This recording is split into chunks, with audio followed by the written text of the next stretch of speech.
Então vamos lá. Bom, pessoal, boa noite. Para quem não puder assistir a live aí, vai estar gravado, eu vou deixar gravado, tá? E eu organizei essa live para falar um pouquinho sobre a obediência. Muita gente tem dúvida, né? Por que o meu cão não obedece? Por que eu não consigo as coisas com o meu cão? E eu resolvi fazer essa live aqui para explicar um pouquinho para vocês de como que funciona tudo isso, a questão da obediência do cão, do comportamento do seu cão, de como funciona o adestramento, caso você está pensando em contratar um serviço, né? Então, você entender legal como que funciona, qual vai ser a sua parte nisso tudo, qual é a parte do profissional e o que é que a gente faz em relação ao animal para trazer esse animal obediente e equilibrado, tá? Então, assim, muita gente tem alguns mitos em relação ao adestramento, né? Acha que adestramento é judiar, bater no animal, e não tem nada a ver com isso, né? O adestramento que é trabalhado junto com o comportamento canino, ele traz o equilíbrio do cachorro, traz uma melhor saúde para o animal, física e mental, e um melhor relacionamento entre as interespécies, né? Que é o humano e o cão. E eu separei algumas coisas aqui hoje para a gente poder estar falando. Uma delas é sobre o filhote, as fases do filhote. É muito interessante a gente entender isso. Sobre como que funciona a questão da obediência, quais são as etapas, que é a questão da restrição, da obediência, da liberdade. A gente vai falar também dos problemas do cão adulto. Se você ouviu falar e acredita que cão adulto não adestra ou que um cão já mais velho não dá para resolver problemas de comportamento, eu já te adianto que isso é um mito. Qualquer cachorro é adestrável em qualquer fase de sua vida, inclusive a parte comportamental também dá para a gente trabalhar em qualquer cachorro e em qualquer idade, tá? Outra coisa que nós vamos falar aqui sobre as soluções, sobre o pensamento humanizado que as pessoas têm em relação ao animal, o que são os padrões, tá? A repetição, associação e condicionamento, como nós vamos quebrar padrões, o que são os drivers e a questão do instinto, né? A caça, a defesa, a hierarquia e a matilha. É interessante que você entenda tudo isso para conseguir ter um cão obediente. Então, vamos lá. Quando alguém contrata, né, um serviço, um adestrador, o que a pessoa tem como ideia? É muito comum. A pessoa tem a ideia que o adestrador vai lá, vai pegar o cão e vai resolver o problema. Só que não funciona assim. Se você tem em mente que precisa contratar um profissional para resolver o seu problema, você precisa mudar o pensamento em relação a isso. O que nós precisamos entender é que eu preciso contratar um profissional não para resolver, mas para mostrar como eu resolvo. Então, o trabalho do profissional é transmitir, passar o conhecimento, certo? Eu vou passar o conhecimento, vou mostrar esse conhecimento aplicado e depois a pessoa tem que aplicar isso, a pessoa tem que dar continuidade e ela tem que se envolver nos treinos para poder ter um cão obediente. Isso muito porque o cão ele tem uma memória associativa. Então eu posso, e é muito comum, eu ter um cão que é muito obediente comigo e ele é totalmente desobediente com outra pessoa, o mesmo cão, por exemplo. Então, o envolvimento do adestrador do cão e do dono do cão, do responsável por ele, é que vai trazer aí um resultado 100%. Tá? O que acontece muito é que as pessoas acreditam que o adestrador tem que ir lá, pegar o cachorro, ensinar senta, deita e fica, deixar o cachorro no portão e ir embora. E aí as pessoas ficam frustradas, porque eu contratei 1, 2, 3, 4 adestradores e não resolveu o meu problema. Mas é necessário essa participação, esse envolvimento e também aprender o porquê de cada coisa. Por que eu uso determinada guia, por que eu estou fazendo isso, por que eu estou fazendo aquilo, o que é que o cachorro entende, como funciona o cachorro. E para a gente entender um pouquinho aqui como é o cão, eu vou começar aqui falando do filhote, tá? Então, o filhote, eu divido ele em 3 fases, certo? Então, o filhote, quando ele nasce, a gente tem um período chamado período neonatal, que vai de 0 a 15 dias. Então, nesse período, o que acontece com o cão? O cão ele não está enxergando nem escutando, e ele também não anda. Então, ele rasteja até o peito da mãe, usando o seu faro, e ali ele vai obter o alimento, e às vezes ele tem que disputar com os irmãozinhos dele para poder mamar. O que isso quer dizer? Que desde cedo a natureza ela está treinando o animal para a sobrevivência.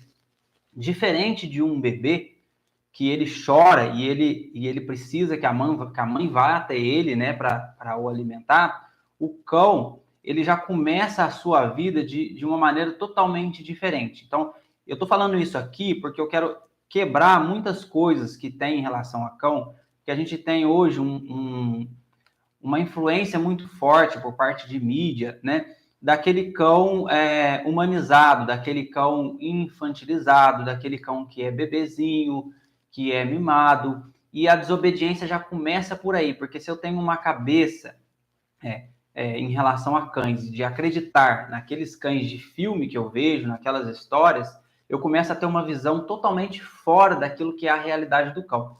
Então, se eu tenho um pensamento e uma visão totalmente fora da realidade do que é realmente o cão, eu não vou conseguir ter um cão obediente, nem educar esse cão, e nem dar a ele uma qualidade de vida melhor. Pessoal dando boa noite, Adriano, boa noite, Mariana, Marinha, boa noite. Pessoal, quiser fazer pergunta, tá? Vai fazendo pergunta aqui no chat que eu vou estar respondendo. Assim que eu estiver explicando aqui, terminar de explicar aqui, eu vou responder as perguntas, tá ok? Então, vamos lá. A gente está aqui no filhote, fase neonatal, né? A gente sabe que o filhote, na fase neonatal, ele usa o faro para achar o teto e ele tem que se rastejar e, às vezes, ele vai disputar ali o peito com os irmãos dele. Então, ali o cão já está operando pela sobrevivência dele, tá? Passado isso, de 15 dias a 21, nós temos um período chamado período transicional. O que é o período transicional? O cão vai fazer uma transição, né? Ele passa de rastejar para a fase quadrupedal, onde ele vai andar com as 4 patas, e ele começa a ver e a ouvir, certo? E depois disso a gente tem aí, dos 21 dias em diante, o período social, que é muito bom para trabalhar o cão, principalmente ali dos seus 60, 50 dias, aos seus 160, 180 dias, onde a gente fala, né, da questão da janela do conhecimento. Então, eu pus essa variação porque alguns falam 80 a 160, outros falam 50 a 180, então, mas fica nessa variação. O que é esse período da janela do conhecimento? É o período que o cão aprende de forma muito rápida. É um período muito bom para você apresentar coisas ao cão, tirar medo do cachorro, apresentar vários estímulos ao animal. Então, esse período é o período social. O período social ele vai a vida toda do cão, só que nessa fase o cão ele consegue pegar mais rápido as coisas. Então, para você trabalhar a neuroplasticidade do animal nessa fase é muito bom, tá? Então, o que acontece com o filhote? O filhote nasceu e até ele desmamar, ele está ali operando pela sua sobrevivência. Então, sai os dentinhos, a mãe começa a bater nele, a mãe já não tem aquele cuidado que ela teve ali nos primeiros 5, 6, 7 dias, ela já começa a bater, começa a negar o alimento, porque o cão já está com dente, então ele já pode começar a se alimentar. Então, ali ela vai tocando o filhote, desmamando o animal, e o cão ali está apto, às vezes, para realizar umas pequenas caças, e a coisa começa a mudar. Então, o cachorro está ali o tempo todo, operando pelo alimento, e aí ele vai chegar numa casa. Alguém comprou, alguém adotou, e esse filhotinho chega numa casa. O que acontece com esse cachorro quando ele chega? Ele recebe comida sem ter que fazer nada. E eu já fiz muito essa pergunta para as pessoas. Por que o cão recebe comida sem fazer nada? Por que você alimenta o cão? Então, falando isso, parece estranho, mas o que eu quero dizer é que quando o cão ele sai da mãe e ele está ali aprendendo a operar para obter alimento, para poder ter as coisas, e ele chega num ambiente, numa casa, e ele não precisa mais fazer isso, é como se eu desse um boom na cabeça do cachorro. Aquela ativação cerebral do cachorro, ela diminui, né? Vai ficar um animal mais entediado, um animal mais estressado. E aí já começa, aqui nessa fase, que ele chega numa casa de alguém, já vai começar a raiz de todos os problemas futuros que esse cachorro vai ter, né? Porque eu já não vou atender uma necessidade do animal, que é operar para poder obter o alimento, né? Já começamos aí. Então, vou dar comida, e muitas vezes as pessoas ainda dão a comida de maneira errada. Eu deixo a comida à vontade ao cão. E não pode ser assim. Eu preciso ter um horário para colocar essa comida e também para tirar Ele tem uma oportunidade de comer naquele momento. Por que a gente faz assim? Porque eu quero reproduzir aquilo que aconteceria com esse animal na natureza. Um animal na natureza, ele vai caçar, o cão é um caçador. Ele vai caçar, a caça não vai ficar esperando ele. A caça passa. Se ele tiver com fome, ele vai tentar pegar, senão ele vai deixar essa caça passar, mas a comida não fica à vontade para ele. Ele precisa caçar, ele precisa usar o seu faro, sua audição, sua visão, usar os seus sentidos para poder obter o alimento. Então precisa ter essa organização com o cachorro. Né? Existe um experimento chamado a caixa de Skinner que mostra claramente que o animal ele prefere ter que vencer desafios para poder comer do que receber a comida de graça. Né? Inclusive foi feito isso com cães, testes com cães e lobos, onde se observou medindo o nível de cortisol, que é aquele hormônio indicativo de estresse, e observou que os lobos que ganhavam comida à vontade eram mais estressados do que os que tinham que operar, né, vencer desafios para poder obter o alimento. Mesmo teste feito com cães e a mesma coisa. Os cães que operavam para poder obter o seu alimento eram cães bem menos estressados. Então, é uma coisa que já vai começar a ir errado. O outro ponto, né, é que entendendo quem é o cão, a gente tem que atender às necessidades instintivas do cão. Então, quando eu falo de adestramento e falo de comportamento, Gabriel Mafra, boa noite, Gabriel. Quando eu falo de adestramento e comportamento, primeiro eu falo de cães e depois eu vou observar as questões de raça. Por quê? Porque uns têm um instinto mais alto, outros têm um instinto mais baixo, mas todos têm instinto. Então, eu não vou ver a raça, eu vou ver o cão e depois eu vejo a questão de raça. Um exemplo, Border Collie. O Border Collie costuma ter uma caça muito alta. Por isso ele é tão bom para fazer o pastoreio, né? Para rebanhar. Então, são coisas aí de características de raça, mas todos têm instinto de caça, todos têm a questão da defesa, todos têm a questão da matilha e todos têm a questão da hierarquia. Então, eu preciso entender isso. Vamos falar aqui um pouquinho agora da questão da restrição, né? Por que restrição? Restrição é o seguinte, a restrição é eu não dar ao meu cão toda a liberdade, para ele ter liberdade para a casa inteira, para tudo quanto é lugar, quando ele chega em casa. Por quê?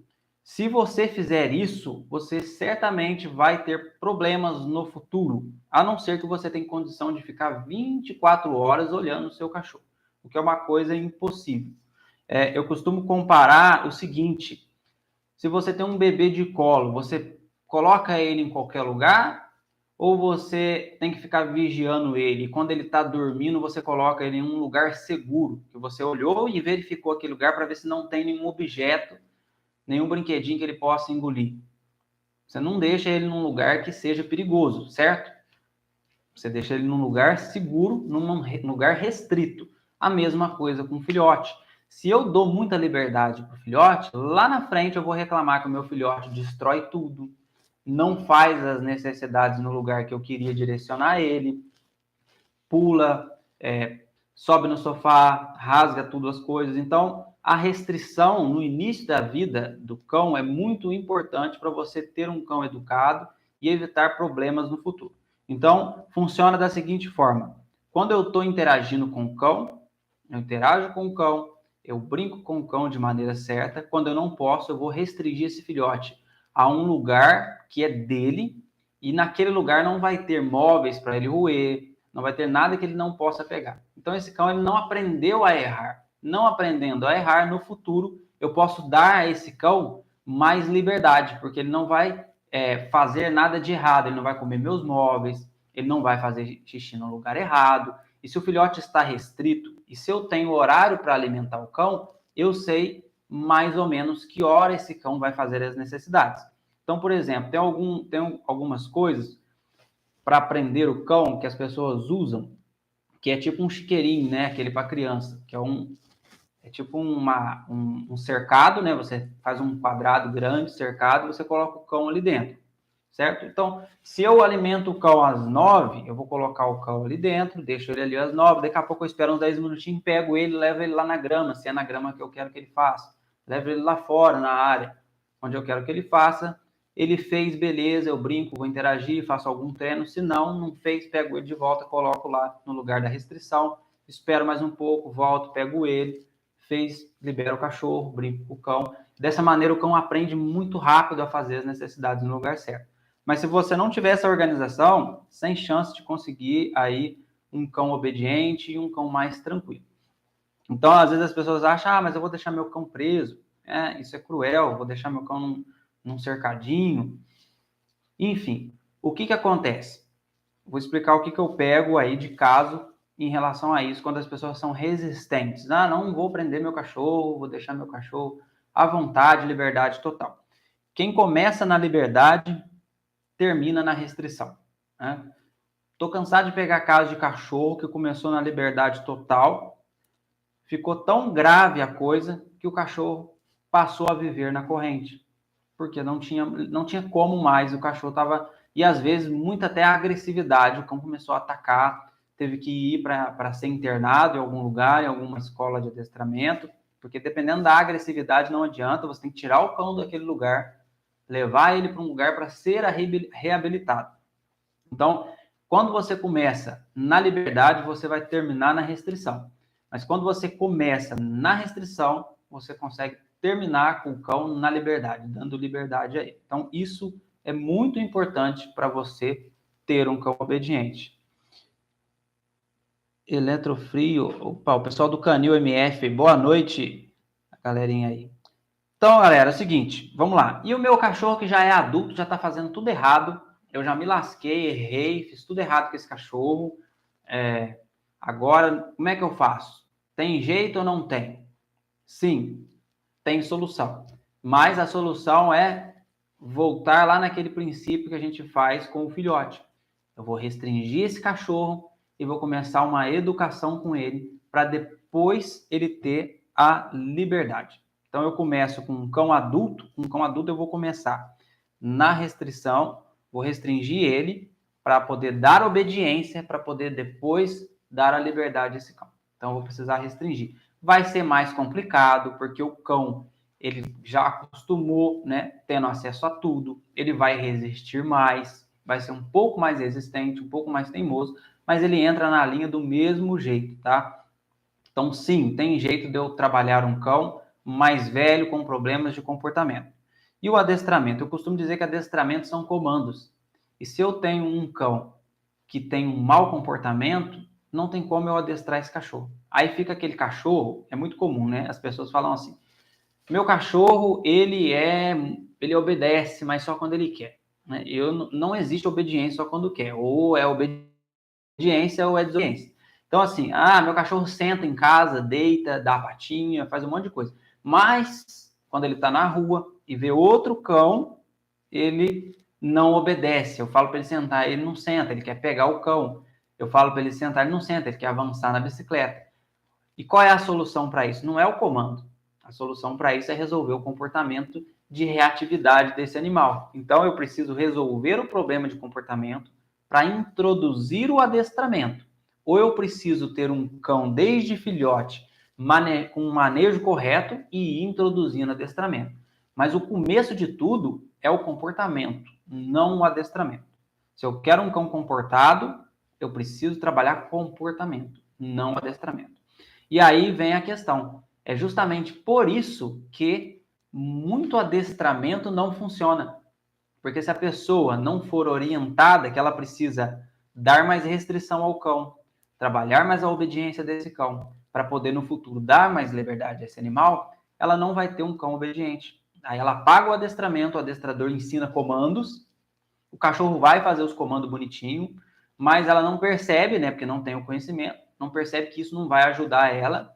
Muitas pessoas têm essa ideia, na hora que ele ficar pulando, aí eu dou o senta, ou deito e ele vai deitar. Não vai porque não trabalhou o comportamento. Então não tem como, não é possível um trabalho bem feito de adestramento e comportamento funcionar se não tiver participação dos donos do cão. É impossível, não tem como. Então o papel do especialista em comportamento e adestramento é passar o conhecimento, orientar a pessoa, mas o dono tem que aplicar as técnicas, adquirir habilidade com ela, para ele poder conquistar a obediência do cão dele, tá? Então, aqui, vamos falar um pouquinho agora sobre os padrões. O que são os padrões de comportamento? O cachorro, ele padroniza. O que é isso? O cachorro ele tem uma memória que a gente chama de memória associativa. Como que isso acontece? Isso acontece através de repetição. De tanto determinada coisa acontecer repetidas vezes, o animal associa e condiciona. E aí você tem um padrão de comportamento formado. Quando a gente entende isso, a gente evita muita coisa mesmo. O cachorro vai formar um padrão de comportamento, você adestrando ele ou não, trabalhando no comportamento dele ou não. Então, vou dar alguns exemplos de padrão de comportamento. O meu cachorro, quando eu pego a chave de casa, ele fica louco, ele fica latindo, vai para a porta. Por quê? Porque ele estabeleceu ali um padrão de comportamento. De tanto ele ver através da observação, sempre você pegando a chave e saindo, ele entendeu que toda vez que você pega aquela chave, você vai sair. De tanto ele observar isso. Então, e às vezes você fala com ele, você se despede desse cachorro. Então, ele fica ansioso. Você deixa um cão ansioso em casa e sai. E aí você tem um cão destrutivo por conta disso. Quando eu quero sair de casa, eu quero deixar um cão em casa calmo, não um cão ansioso. Então, eu nem falo com o meu cão, não despeço do meu cão. Tá? Eu não quero deixar ele ansioso, eufórico. Eu vou deixar um animal ansioso, eufórico e vou sair. Então, despedir do cão é uma ótima maneira de você começar a ensinar o seu cão a ter ansiedade de separação. Né? Então, isso são padrões. Eu chego em casa e meu cachorro pula em mim, começa a latir, fica louco. O que é isso? Isso foi um padrão. Desde filhotinho, você chegava, ia direto no cachorro e fazia aquela baguncinha com ele. Naquela época, você não se importava, o seu cachorro era pequeno, o seu cachorro, vamos dizer que ele é de porte grande, está em uns 40, 30 quilos aí para cima, e aí ele cresceu, né? E aí ele começou a se adiantar, ele não espera mais você chegar até ele. Quando ele escuta você no portão, ele já corre, você mal consegue abrir o portão, e ele pula em você, se tiver com sacola de mercado, você não consegue entrar, dá uma confusão danada. Por que isso aconteceu? Porque lá atrás foi formado um padrão de comportamento. Claro que de maneira inadvertida, sem a intenção, a gente acaba ensinando para o cão. Então, como que eu resolvo isso? Se eu entendi que o meu cachorro existe um padrão, se eu comecei a perceber que eu formei, né, a culpa sempre é nossa, o cachorro não erra. Eu percebo que o meu cachorro formou um padrão, que eu ensinei esse padrão para ele. Então, sabendo agora como foi formado esse padrão, eu sei como quebrar esse padrão. Como que eu quebro? Eu vou fazer justamente ao contrário do que eu estava fazendo. Se eu dava atenção para o cachorro quando eu chegava, eu não vou dar mais. Eu vou começar a interagir com esse cachorro quando ele estiver calmo, no seu comportamento mais calmo, mais equilibrado. Se eu despeço do cachorro para ir embora, eu estou deixando um cachorro agitado em casa, ansioso, eu não vou me despedir mais. Só que tem um problema. Só não fazer isso mais, às vezes não é suficiente por um cão que já formou padrões de comportamento. Aí a gente entra na questão das correções. O cão adulto, que já formou padrões, ele precisa ser corrigido. E depois, após a correção, a gente vai mudar o manejo, a maneira de tratar esse cachorro, para poder ter um cão obediente dali para frente, diferente do filhote. Se eu não der ao filhote a oportunidade de errar, trabalhar a restrição, eu não preciso corrigir o cachorro, porque o cachorro nunca errou. Se ele nunca errou, não tem correção. A gente só corrige o cão que erra. Então, eu vou ter que colocar na memória desse cão, através de correção, que o pular é negativo. Então, eu uso uma correção quando o cachorro pula para gerar na mente do animal uma associação que o pulo vai trazer para ele uma ação negativa. Né? Então, a ação do cão de pular traz uma reação negativa. E aí eu começo a quebrar aquele padrão, porque ele pulava porque ele tinha um padrão. A ação de pular gerava uma reação positiva, recompensadora. Agora, a ação de pular está gerando uma reação negativa, que não é recompensadora. Então, o cão vai parar com isso. E aí eu vou estabelecer uma nova regra para esse cachorro. Então, você consegue resolver um problema de comportamento de um cão mais velho. É totalmente possível. Precisa ver o comportamento, entender como ele foi construído, desmontar ele e montar um novo padrão. Então vamos lá, galera. Vamos falar de driver. O que são os drivers, né? Termo usado para falar de instinto. A gente tem aqui muito falado o instinto de caça e o instinto de defesa do animal. O instinto de caça, né, o nome já diz, é o instinto caçador do animal, de perseguir, de apresar. E o instinto de defesa é aquele instinto que o cachorro rosna, mostra os dentes, ele quer espantar algo. Fuga também faz parte do instinto de defesa do animal. Por que é interessante saber disso? Se você tem um cachorro que tem um instinto de caça muito alto, você vai precisar canalizar isso. E com certeza você vai ter mais trabalho se não tiver numa roça, se não tiver aí com um cachorro trabalhando, direcionando essa caça dele. É muito comum, acredito que muita gente já viu o cachorro que fica correndo atrás de moto, de carro, né? Ou o seu cachorro está na guia, passa uma moto barulhenta, ele vai para cima da moto. Aquilo ali está relacionado ao instinto de caça do animal. Então, eu vou corrigir isso para o cão não fazer isso, mas eu não posso só corrigir. Eu preciso dar a este animal uma válvula de escape, certo? Ah, mas e se eu não der uma válvula de escape? Se eu só corrigir os instintos do animal e não direcionar esse instinto para ele poder descarregar isso? Eu vou ter um cachorro problemático no futuro, né? Principalmente se for um cachorro com muita caça. Ele vai começar a se lamber demais, ele vai começar a ter ferida, vai aparecer algumas doenças relacionadas ao comportamento, rodar em volta do rabo, se mutilar, tudo isso está relacionado a um comportamento do instinto do cachorro que não está sendo direcionado ou que ele não está exercendo esse instinto, ele está sendo tolhido disso. Então, eu vou corrigir aonde eu não quero, mas eu vou dar uma válvula de escape. Então, como que eu faço isso? Através de brinquedos. Se eu não tenho uma fazenda e eu não crio animais, gado, nada para esse cachorro poder tocar e interagir, e ao mesmo tempo ser útil para mim e para ele, eu vou ter que fazer algo que seja artificial, né? Uma caça virtual, alguma coisa. Então aí a gente entra na questão dos brinquedos. Brincadeira para cachorro não é brincadeira, é treinamento, tá certo? Para mim é brincadeira. Eu vejo um cachorro brincando com bolinha, ah, que legal, bonitinho, tá brincando com bolinha. Não tá brincando, tá treinando. Não tá brincando, tá exercendo o seu instinto de caça. O que a bolinha representa para o cão? Quando você joga uma bolinha, todo cachorro que pega uma bolinha, ele tá exercendo a caça dele, tá? Todo cachorro tem esse instinto, que muda são os níveis. Quando eu jogo uma bolinha para o cão e ele sai correndo atrás dela, aquilo ali é como se ele estivesse perseguindo uma caça. Então, a bolinha em movimento é um estímulo muito grande para o animal. Então, quando ele morde, é como se ele estivesse pegando a caça. Então, eu persegui o coelho, peguei o coelho e trago o coelho. Quando ele traz o coelho para mim, aí vem a questão da matilha, né? O cachorro trouxe a caça para mim. Ele caçou e trouxe a caça para mim. Então, é isso que está acontecendo na cabeça do cão. Então, eu vou corrigir o cão para ele não direcionar essa caça para uma moto, mas eu vou dar uma válvula de escape para esse cão brincando com ele, com uma bolinha com cordinha, ou com uma varinha, com uma corda, com uma pelúcia, passando ali, fazendo ele perseguir. Eu não deixo ele pegar fácil, mas também não exagero para ele não poder desanimar, né? Eu tiro, ele tenta morder, eu tiro, eu fomento essa caça para ele poder ficar com bastante vontade, depois eu deixo ele morder, aí eu disputo com ele como se fosse um cabo de guerra, chacoalho. Por quê? O que é esse chacoalhar? Esse chacoalhar é como se o cão tivesse mordido uma caça e a caça estivesse se debatendo para sair da boca dele.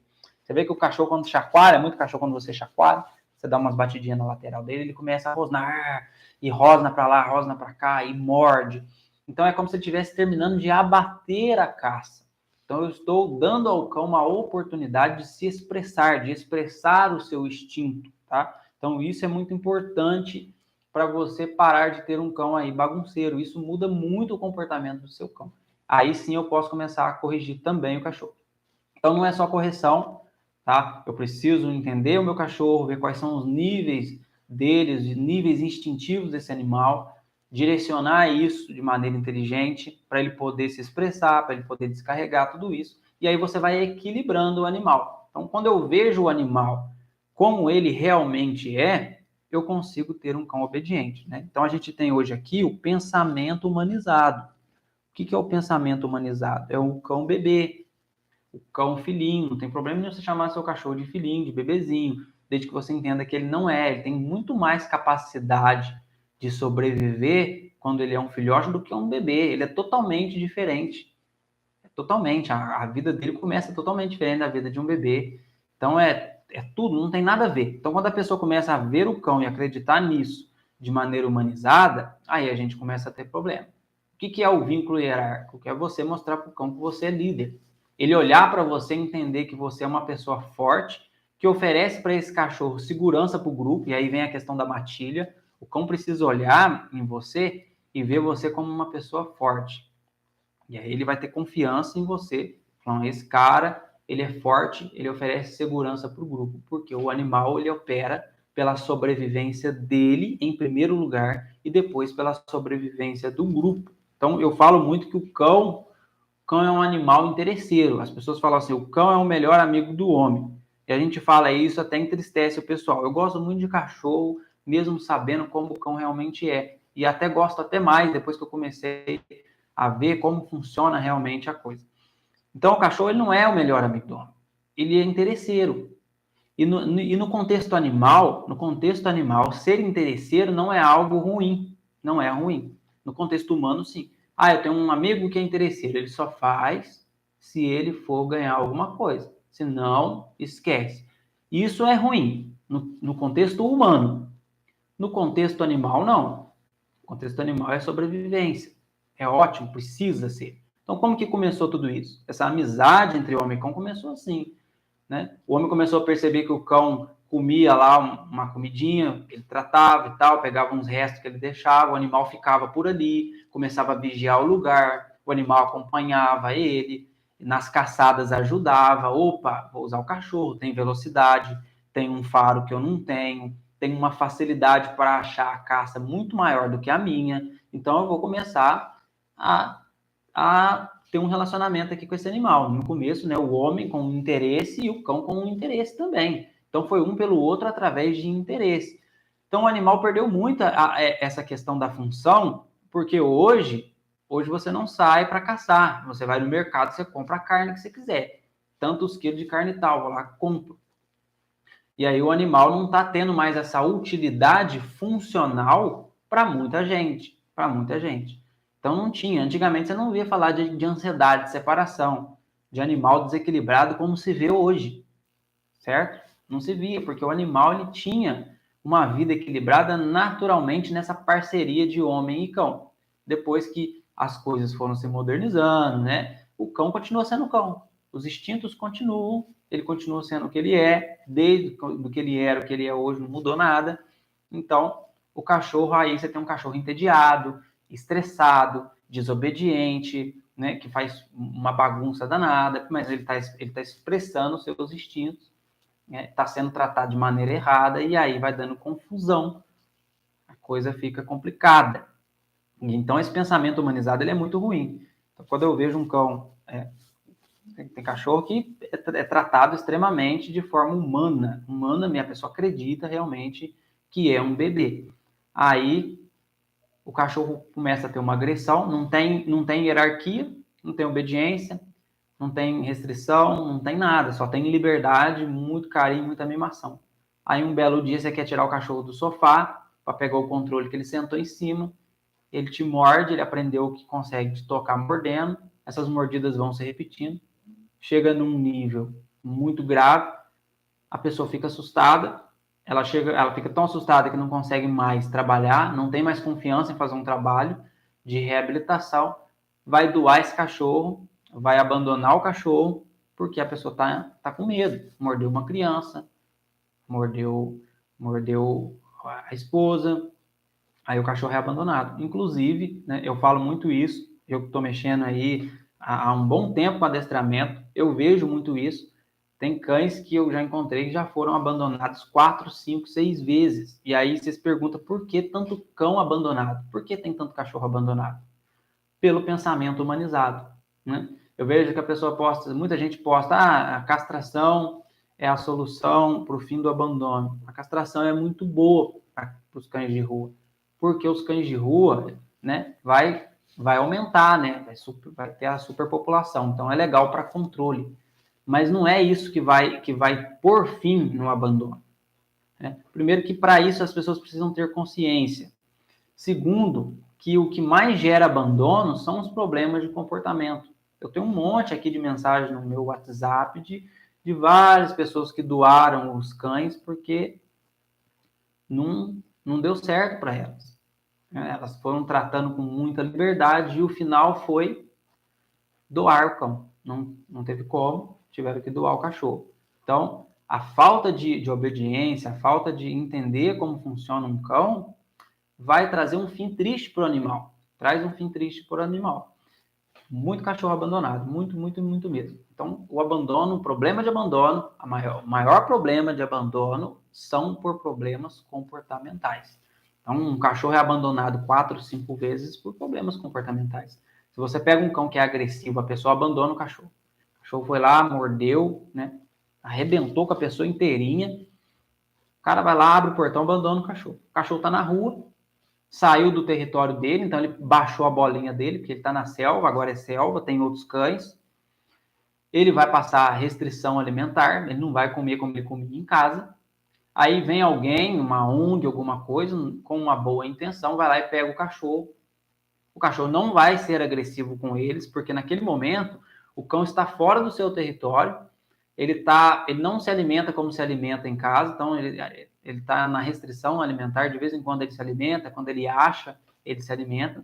Né? A rua equilibra mais o cão, não estou dizendo que é legal o cachorro de rua, não estou dizendo isso, mas a rua equilibra mais o cão, porque o cão vive de maneira mais natural, ela reproduz melhor o que devia ser reproduzido em casa. Certo, pessoal? Mas não estou dizendo que cachorro de rua devia ficar na rua, de jeito nenhum. O que falta é o conhecimento para poder lidar com os cães. Então, vai uma ONG e pega esse cachorro. Vai ficar lá com outros cães, né? Vamos ter um canil, esse cachorro vai ficar tranquilo. Só que quando alguém adotar esse cachorro, ele vai para esse território, ele não vai ser agressivo nos primeiros dias, semanas, mas quando ele ambientar com aquele lugar, ele vai começar a olhar para as pessoas daquela casa. E aí as pessoas vão olhar para aquele cachorro de forma infantilizada. Né? A maioria é assim, ai, coitado, sofreu muito esse cachorro. Beijinho, lambeijos, tal. Ai, coitado, sofreu muito, deixa eu dormir na cama. Ai, coitado, sofreu muito, não sei o quê. Ai, coitado. E aí o cachorro vai vendo que todas aquelas pessoas ali são fracas. Na cabeça do cão é isso. Né? Aquele excesso de carinho, aquele excesso de atenção, o cachorro te vê como uma pessoa fraca. Ele não te vê como um líder. O cachorro gosta muito mais de uma pessoa que dá disciplina para ele, que dá restrição, que dá liberdade de maneira certa, do que uma pessoa que mima toda hora. Porque ele sente confiança naquele que ele vê como forte. E aí, quando esse cachorro se ambientar com tudo isso e ver que todo mundo ali é fraco e que ele é mais forte e consegue tudo que ele quer, aquela agressão que ele tinha lá na primeira casa, ela volta. Porque ele já aprendeu. Ele já aprendeu que ele pode morder para espantar a pessoa, que ele pode morder para exercer liderança. E aí a pessoa se assusta. E aí ele já tem uma mordida forte, porque lá na primeira casa ele já aprendeu, ele foi tendo várias mordidas e a repetição traz melhoramento e o cachorro vai ser abandonado de novo. E aí ele vai para outro lar, a mesma história se repete. E como que isso termina? Termina se você conseguir trabalhar esse cachorro. Se esse cachorro chegar na mão de alguém e a pessoa contratar um profissional, né, que saiba disso, aí resolve. Eu atendi um cachorro um tempo atrás assim. Ele foi abandonado 4 vezes, ficava num sítio numa corda, preso numa corda de 30 metros, num lugar bonito, não saía. E a moça falou assim, não, quero dar liberdade para ele, só que eu solto ele pega todo mundo e todos os cachorros. Então a gente foi lá, passei o treino para ela, passou um mês, o cachorro estava de boa, solto, nunca tinha sido solto, solto no gramado, né, conquistou liberdade, trabalhamos obediência, fizemos correções, o cachorro conquistou liberdade. Então, tá um cachorro menos estressado, latia 24 horas. Se ela sumisse da vista do cão, o cão começava a latir o tempo todo. Então, um cachorro extremamente viciado e dependente das pessoas. E aonde eu falo que muita atenção para o cachorro vai trazer problemas para ele. O excesso de carinho e o carinho dado ao animal de forma errada, a todo momento, sem se pensar o porquê eu estou dando carinho, que você pode estar recompensando um mau comportamento, ele é como se fosse uma droga para o animal. O animal vicia. E vale lembrar que na natureza o animal não tem essa informação desse carinho humano. Ele não tem essa informação. Isso é uma informação que ele recebe nova. Então tem que tomar muito cuidado com isso. Muita gente acredita que a maioria dos cães agressivos são agressivos porque sofreu, porque apanhou. Eu tô aí com meus 10 aninhos mexendo com cachorro. Todos os cães, sem exceções, todos os cães que eu peguei com problema de agressividade, todos eram extremamente mimados. Extremamente mimados. Adriano, vamos lá, deixa eu dar uma olhadinha aqui, pessoal. Professor, às vezes vejo pessoas que parecem entender que não é bom humanizar. Às vezes vejo pessoas que parecem entender que não é bom humanizar. Porém, no lugar do carinho em excesso, passam a ser mais brutos com o cão. Verdade, verdade. Falando em tom bravio. Sim, não. Você não. É interessante isso que o Adriano falou aqui. Vou ler a outra aqui do Adriano e vou responder para ele. A impressão que tenho é que eles passam a serem donos chatos e acabam não extraindo o bom dos cães e até se frustram por pensar que essa firmeza em excesso resolve os problemas, isso sem agressão. Perfeito, Adriano. A gente tem realmente os dois extremos, a pessoa que humaniza muito e a pessoa que fica ali brutão com o cachorro, né? A pessoa que chega a ser até cruel com o animal, de jeito nenhum. Primeira coisa, eu não vou corrigir um cão com raiva. Se eu entendo quem é o cão, se eu entendo por que o cachorro está fazendo aquilo, eu não posso corrigir o cachorro com raiva, eu tenho que corrigir o cachorro com conhecimento e de maneira técnica, certo? Sem pôr emoção nisso, não pode pôr emoção nisso. Então, assim, vamos falar da ponta que humaniza. A ponta que humaniza, quando se estressa com o animal, vai lá e bate. Eu já vi muito isso acontecer. Humaniza. Eu atendi um cara uma vez que ele quase cegou o cachorro dele. Ele humanizou o cachorro, humanizou. Falei para ele, ó, faz um treino com seu cachorro, coloca uma corda, chama ele, dá um petisco aqui, dá uma recompensa, faz um treino de aqui com ele, com um guia, recompensa, trabalha o cachorro, põe ele no canil, porque ele gasta muita energia. Então, quando você quer fazer um trabalho com ele de guarda, alguma coisa, não tem como, porque o cachorro está muito cansado. Vamos guardar um pouco a energia dele para jogar essa energia num trabalho de guarda, né? Que é onde o cachorro vai descarregar suas necessidades também, né? Instintivas ali, na guarda também. A guarda é muito bom. Mas o cara não fez nada, né? Liberdade, vou soltar meu cachorro na fazenda e tal.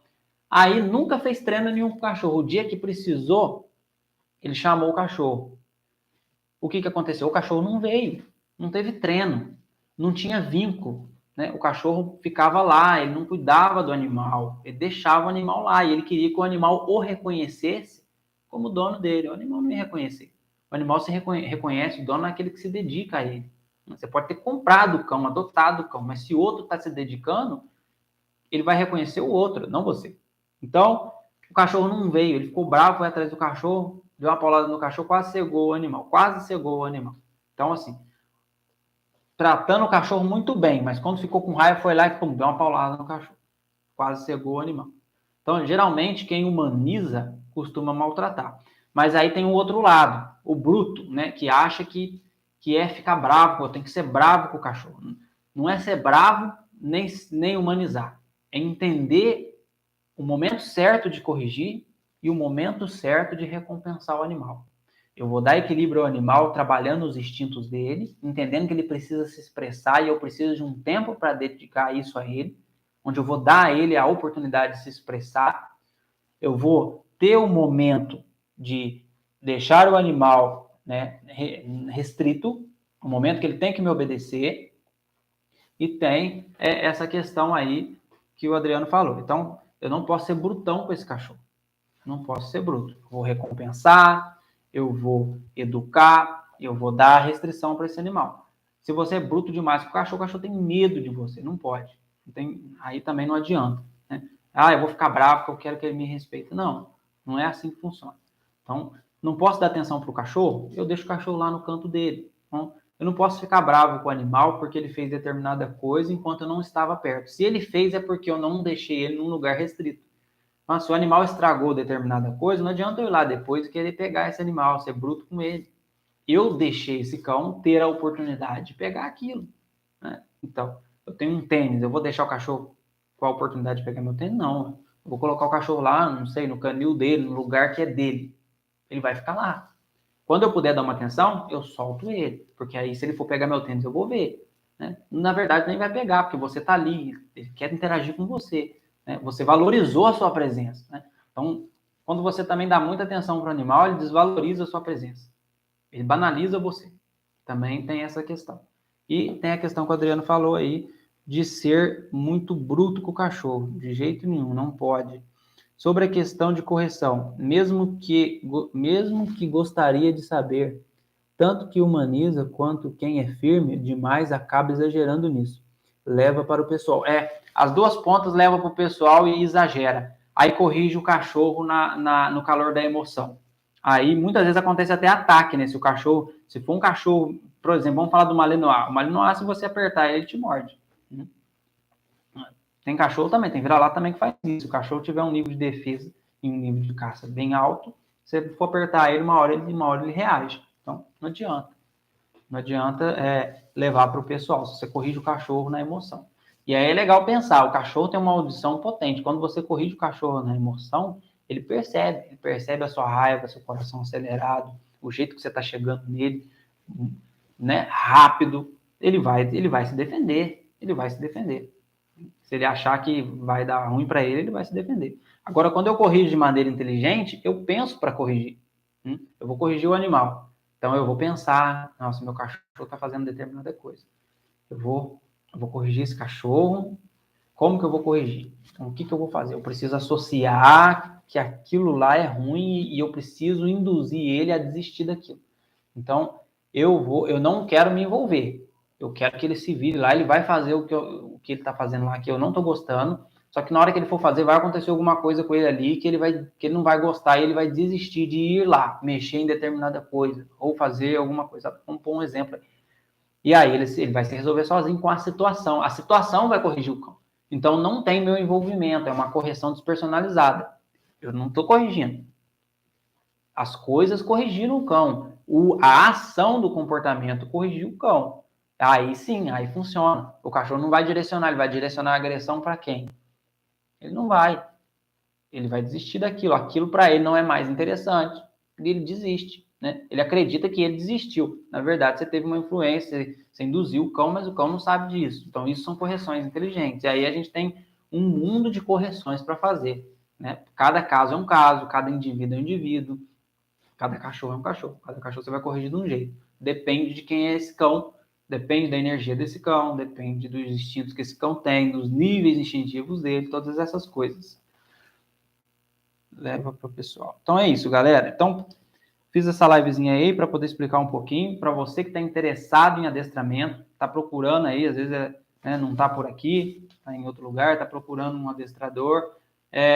Espero ter esclarecido um pouco qual é a sua responsabilidade como dono e qual é a responsabilidade do profissional. Então é isso, o profissional ele vai te orientar, o profissional ele vai passar o conhecimento, mas fica de total responsabilidade sua que tem o cão praticar o que ele passa, senão você não vai ter um cão obediente, não vai mesmo, você pode esquecer que não vai acontecer. E muitas vezes a gente precisa trabalhar muito no pensamento das pessoas, porque a maioria tem um pensamento muito humanizado ou muito bruto com o cachorro, né? Então tem que trazer esse equilíbrio. Primeira coisa que a gente faz é trabalhar a pessoa. O cão é o mais fácil. O cão é o mais fácil. O mais difícil mesmo é trabalhar a pessoa, porque cada um tem uma maneira de pensar. Às vezes as pessoas oferecem resistência nessa mudança e aí o trabalho não funciona. Então, fica nas mãos do próprio dono ter um trabalho 100% ou não. Depende da sua dedicação, da sua intensividade em participar e em mudar. Né? Se ele estiver aberto a mudar o seu pensamento, entender tudo isso, é show de bola. Beleza, galera? Eu vou encerrar aqui, sem mais perguntas. Obrigado aí ao pessoal que está participando. Vai ficar gravada a live para quem quiser assistir. E nós vamos fazer mais lives aí. Eu pretendo aí estar fazendo pelo menos uma por semana. Então, galera, se vocês tiverem outros tipos de pergunta para fazer, alguma outra curiosidade, deixa nos comentários aí. Quem sabe a gente faz uma live com o tema que você perguntou, certo? Show de bola, galera. Boa noite a todos.